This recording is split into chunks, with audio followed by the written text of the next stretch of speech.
बच्चों अस्सलाम वालेकुम। हमने आपको रामधारी सिंह दिनकर जी के चैप्टर में पहला पाठ पुरूरवा पढ़ाया था, दूसरा उर्वशी पढ़ाया था और तीसरा आज हम आपको अभिनव मनुष्य के बारे में पढ़ाने जा रहे हैं। अभिनव मनुष्य के बारे में पढ़ाने से पहले हम आपको रामधारी सिंह दिनकर जी के बारे में संक्षेप में जानकारी देंगे। राष्ट्रीय भावनाओं के ओजस्वी कवि रामधारी सिंह दिनकर का जन्म बिहार के मुंगेर जिले के सिमरिया गांव में 30 सितंबर 1908 में हुआ था। इनको 1972 ईस्वी में इन्हें उर्वशी के लिए ज्ञानपीठ पुरस्कार से सम्मानित किया गया। इन्हें भारत सरकार ने पद्म भूषण से सम्मानित किया और 24 अप्रैल 1974 को हिंदी काव्य गगन का यह दिनकर सर्वदा के लिए अस्त हो गया, यानी कि उनकी डेथ हो गई। इनकी जो मुख्य रचनाएं हैं, प्रमुख काव्य रचनाएं कौन कौन सी हैं? रेणुका, रसवंती, हुंकार, कुरुक्षेत्र। जो ये हम अभिनव मनुष्य पढ़ने जा रहे हैं ना, ये कुरुक्षेत्र के अंतर्गत से लिया गया है, ठीक है। रश्मिर्थी, उर्वशी, परशुराम की प्रतीक्षा, नील कुसुम, चक्रवाल, सामधेनी, सीपी और शंख, हारे को हरिनाम आदि शामिल है, ठीक। अभिनव मनुष्य है बहुत बरसी धरती पर अमृत की धारा। धरती माने है पृथ्वी पर, अमृत की धारा पर नहीं अब तक सुशीतल हो सका संसार। मतलब कि पृथ्वी पर बहुत अमृत की धारा बरसी है, मगर पृथ्वी को अभी भी शीतलता प्राप्त नहीं हुई है। भोग लिप्सा, भोग लिप्सा का मतलब क्या हो गया? भोग लिप्सा का मतलब हो गया धन, वैभव, काम, सुख, ईर्ष्या करना, एक दूसरे से द्वेष करना, झगड़ा करना।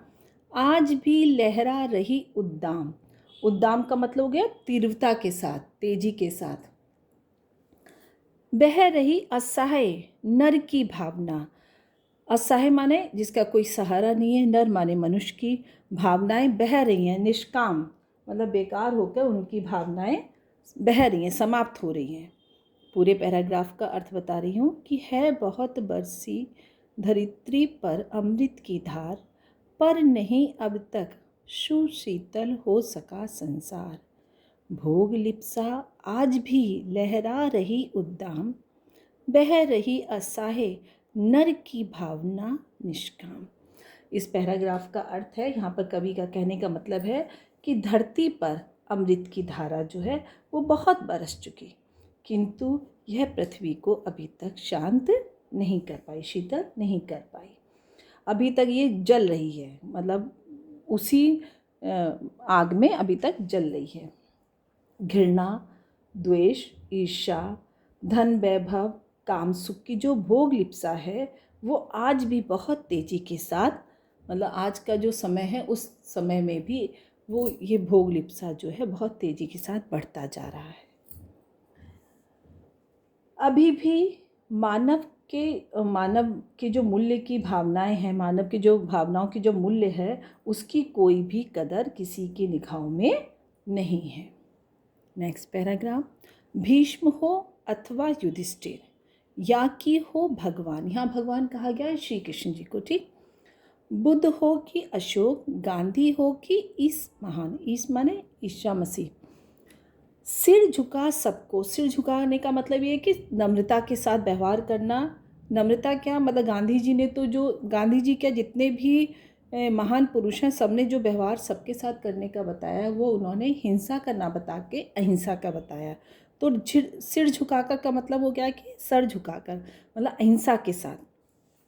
सभी को श्रेष्ठ निज से मान, मान माने सम्मान देना। मात्र वाचिक ही, मात्र माने केवल, वाचिक माने वाणी के द्वारा ही, उन्हें देता हुआ सम्मान, मतलब कि इंसान जो है सबको मतलब वाणी के द्वारा ही सम्मान देता है कि भीष्म, युधिष्ठिर, श्री कृष्ण जी को, गौतम बुद्ध, अशोक, गांधी जी, ईसा मसीह का, सब लोग सिर्फ अपने वाणी के द्वारा उनका सम्मान करते हैं, आदर करते हैं। किंतु दग्ध कर पर को, दग्ध का मतलब क्या हो जाता है? दग्ध का मतलब हो जाता है दुख देना, परेशान करना। पर माने दूसरे को, कर माने करना, ठीक है, दूसरे को। मगर आज का जो मानव है, आज का जो मनुष्य है, वो क्या करता है? वो अपने स्वार्थ के लिए, अपनी भोग लिप्सा को पूरी करने के लिए वो दूसरों को हमेशा दुख देने में लगा रहता है। स्वयं भी भोगता दुख दहा, और वो दूसरे को तो दुख देता ही देता है, मगर साथ में स्वयं भी दुख रूपी आग में जलता है। दह माने होता है आग, दुख रूपी आग में जलता है। जा रहा मानव चला, अब भी पुरानी रहा। मतलब सब कुछ हो चुका है, एक नई तकनीक आ गई है, नया दौर आ गया है, उसके बाद भी इंसान आज भी पुराने रास्ते पर, पुराने राह पर चला जा रहा है। पूरे पैराग्राफ का मैं मिला के अर्थ बता रही हूँ कि यहाँ पे बताया गया है, कवि कहते हैं, चाहे भीष्म हो, युधिष्ठिर या श्री कृष्ण जी हो, गौतम बुद्ध हो या सम्राट अशोक, गांधी जी या ईसा मसीह, इन सभी ने हमें हिंसा के रास्ते को त्याग करके अहिंसा का रास्ता अपनाने के लिए कहा। सभी को श्रेष्ठता के साथ मान करने, मतलब सम्मान देने के लिए कहा। मगर वर्तमान युग क्या, मतलब आज का जो समय है, उस युग के अंदर क्या करता है? महापुरुष को सब लोग श्रेष्ठ मानते हैं, उनका सम्मान भी करते हैं, किंतु सिर्फ वाचिक तौर पे। वाचिक मतलब मैंने क्या बताया था? वाणी के द्वारा, कि मतलब सब लोग जो है अपनी वाणी के द्वारा आज भी उनको महान पुरुष को आज भी वाणी के द्वारा सम्मान देते हैं। दूसरों को दुखी करके स्वयं भी दुख की रूपी आग में जलते हैं।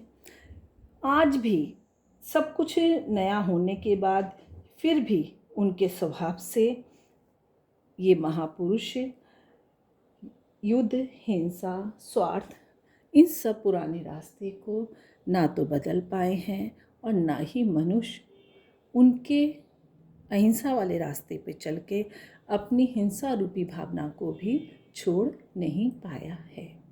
ठीक है, नेक्स्ट पैराग्राफ। आज की दुनिया विचित्र, नवीन, मतलब आज की जो दुनिया है, जो वर्तमान समय की जो दुनिया है, वो विचित्र है कि क्या कहते हैं, अनोखी है, नवीन, नई है। प्रकृति पर सर्वत्र है विजयी पुरुष आसीन। इस पूरे प्रकृति पे, प्रकृति मीन्स क्या होता है? पेड़ पौधे, नदी, तालाब, है ना, इन सबों को प्रकृति कहते हैं। कि इन सबों के ऊपर विजय माने पुरुष ने, मानव ने इन सबों पर विजय प्राप्त कर ली है बधे नर के करों में, करों माने हाथों में, नर माने मनुष्य के हाथों में बंधे हुए, बंधे माने काबू में है सब। वारी माने जल, विद्युत बिजली, भाप माने वाष्प। हुक्म पर चढ़ता उतरता है पवन का ताप, पवन माने हवा का, वायु का, ताप माने तापमान। मतलब कि इंसान के, मनुष्य ने अपने हाथों में जल को, विद्युत को, वाष्प को अपने हाथों में समेट लिया है, अपने हाथों के इशारों पे नचाने लगा है, और उनके हुक्म पर, उनके इशारों पर ही वायु का जो तापमान है, जैसे गर्मी है ना, गर्मी में अब देखो कभी लोगों के घर में एसी लग गए हैं, कूलर लग गए हैं। अब क्या होता है, बाहर तो देखो इतनी तेज़ गर्मी पड़ रही है और अंदर आपने एसी चला लिया, लो आपने, मनुष्य ने तापमान को कम कर दिया। तो यही इसी बात को कहा गया है कि पवन का जो तापमान है वो मनुष्य के हाथों में है, वो उतारता और चढ़ाता है उसको, मतलब कम और ज़्यादा कर सकता है नहीं बाकी कहीं व्यवधान माने रुकावट, कहीं किसी भी चीज़ में उसके रुकावट नहीं है। लांग सकता नर, मनुष्य ने इतनी तरक्की कर ली है कि वो लांग सकता है सरित माने नदी, गिरि माने पहाड़, सिंधु माने समुद्र, एक समान, मतलब एक जैसे वो नदी, पहाड़ और समुद्र को लांग सकता है। कैसे लांग सकता है? अब आप लोग देखते हैं ना कि प्लेन वगैरह चल गया है, जहाज है, सब चीज़ें हैं, तो ये सब किसके द्वारा बनाई हुई हैं? ये सब इंसान के द्वारा बनाई हुई हैं। तो उसके लिए यहाँ पर कवि ने यही कहा है कि नर नर ने इतनी तरक्की कर ली है, इतना आगे बढ़ गया है कि वो नदी, पहाड़ और समुद्र को भी एक समान लांघ सकता है। पूरे पैराग्राफ का मैं आपको अर्थ बता रही हूँ। कवि कहते हैं कि आज की दुनिया विचित्र और नवीन है, नई है, क्योंकि मानव ने क्या करा है, प्रकृति को पूरी तरह के सर्वत माने पूरी तरह से जीत लिया है और मतलब उस पर जीत हासिल कर ली है। इंसान के हाथों में, मनुष्य के हाथों में जल, विद्युत और वाष्प की शक्ति पर उसने अपना अधिकार कर लिया, अपने हाथों में ले लिया है। उसी के इशारे पर वायु का तापमान भी चढ़ता और उतरता, कम और ज़्यादा होता है। उसके मानव के उन्नति के रास्ते में किसी भी प्रकार का कोई भी रुकावट नहीं है। उसने इतनी तरक्की कर ली है कि पृथ्वी, जल, आकाश, अग्नि, वायु सब उसके मतलब सबको वो एक साथ लांघ सकता है। अब आपका नेक्स्ट पैराग्राफ आता है ये, शीश पर आदेश कर अवधार्य। अवधार्य का मतलब हो गया धारण करके। शीश पर, जैसे कहते नहीं, अगर कोई आपसे कोई काम कहता है तो हम कहते हैं हमने आपकी आज्ञा जो है वो अपने सर आँखों पर धारण कर ली है। तो यहाँ पर उसी चीज़ के लिए कहा जा रहा है कि मनुष्य ने जो जल, विद्युत और वाष्प के ऊपर जो अधिकार प्राप्त कर लिया है, उसी के लिए कहा जा रहा है कि ऐसा प्रतीत होने लगता है वातावरण को देख के, आज के वर्तमान समय को देखकर ऐसा प्रतीत होता है मानो इन सब चीज़ों ने मानव के इशारों को, मानव की आज्ञा को अपने सिर पर धारण कर रखा है। प्रकृति के वश तत्व करते हैं मनुष्य के कार्य, मतलब प्रकृति के जो कार्य हैं, तत्व जो हैं वो मनुष्य के कार्य करते हैं। मानते हैं हुक्म मानव का महावरुणेश, वरुणेश माने समुद्र भी, और करता शब्द गुण अंबर बहन संदेश। अंबर माने आकाश, बहन माने एक स्थान से दूसरे स्थान पर ले जाने वाला संदेश। देखो क्या होता है, अब आपका टेलीफोन चल गया है, मोबाइल चल गया है, पहले टेलीग्राम चलता था। ये सब चीज़ें क्या होती है कि भाई आकाश के मार्ग से तो एक दूसरे के पास संदेश पहुंचता है। एक देश से दूसरे देश आप संदेश पहुंचा रहे हैं, कैसे पहुंचा रहे हैं, इसी तरह से तो पहुंचा रहे हैं ना। तो उसी के लिए उन्होंने कहा कि मनुष्य जो है वो आकाश जो है मनुष्य के द्वारा एक जगह से दूसरे जगह संदेश ले जाने वाला बन गया है। नव्य नर की मुष्टि में विकराल, मुष्टि में विकराल, विकराल माने भयंकर, मुष्टि माने मुट्ठी, मुट्ठी में है सिमटते जा रहे प्रत्येक क्षण, सिमटते जा रहे प्रत्येक क्षण। दिक्काल, दिक्काल माने दिशाएं, मतलब कि समस्त दिशाएं और हर पल जो है वो उसके मनुष्य के हाथ में सिमटते जा रहे हैं, इकट्ठे होते जा रहे हैं।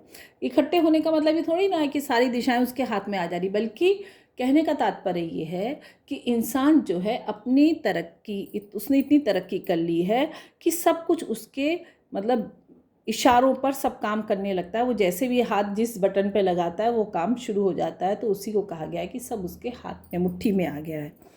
जिसका गगन में जा रहा यान, ठीक, कांपते कर जिसके करों को देख कर परमाणु, और परमाणु जो है जिसके करों को देखकर, करों माने हाथों में, कांपने लगते हैं, मतलब कोई भी कार्य करने के लिए उतावले हो जाते हैं। अब आगे पूरे पैराग्राफ का मैं आपको अर्थ बता रही हूँ। कवि का कहने का मतलब है कि आज की जितने भी प्रकृति तत्व हैं, पृथ्वी, जल, आकाश, अग्नि और वायु, सब उसके आदेश को सिर पर धारण करके उसकी आज्ञा का पालन करते हैं। महासागर भी उसकी आज्ञा मानता है। शब्द को एक स्थान से दूसरे स्थान पर आकाश पहुंचाता है। बड़े बड़े जहाज़ों को रेडियो ट्रांसमीटर के द्वारा जो कुछ भी मतलब आप लोग मतलब इंसान कर सकने की सामर्थ्य है वो सब वो करता है। फिर मानव ने दिशाओं और कालों पर भी अपना अधिकार प्राप्त कर लिया, उसको अपने विकराल मुट्ठी में बंद कर लिया है। जिसका गगन में, आकाश में अभी भी वायुयान उड़ता जा रहा है, उसके संकेतों से परमाणु भी उसके हाथों पर नाचने लगते हैं, यानी कि कार्य करना शुरू कर देते हैं। बच्चों, अब इसके बाद जो मैं नेक्स्ट इसी का पार्ट है वो मैं नेक्स्ट वीडियो में पढ़ाऊँगी, ठीक है।